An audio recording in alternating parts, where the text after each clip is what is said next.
آج بابری مسجد انہدام کی ہے برسی۔ 30 سال پہلے آج ہی کے دن یعنی 6 دسمبر 1992 کو کار سیوکوں کی بھیڑ نے بابری مسجد کے ڈھانچے کو کر دیا تھا منہدم۔ 6 دسمبر ایودھیا کی تاریخ میں ایک ایسی تاریخ کے طور پر درج ہو گیا ہے جس کا الگ الگ صفحے پر پڑا ہے الگ الگ اثر۔ پاکستان کے سابق وزیر اعظم عمران خان کی پارٹی پاکستان تحریک انصاف شہباز شریف حکومت پر قبل از وقت انتخابات کرانے کے لیے ڈال رہی ہے دباؤ۔ ملک بھر میں ایک اور مہم الیکشن کراؤ ملک بچاؤ شروع کرنے کے لیے ہے تیار۔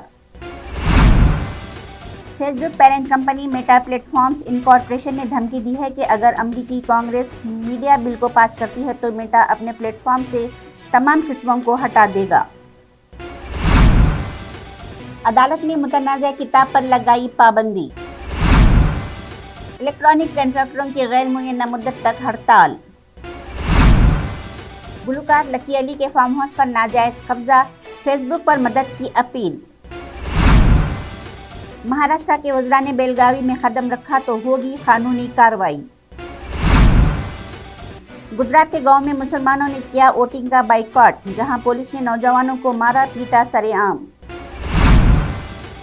کتابوں میں تاج محل پر درج مبینہ غلط معلومات کو ہٹانے کی درخواست مسترد۔ آشیش مشرا کو جھٹکا، رہائی کی درخواست مسترد، الزامات کا فیصلہ کل۔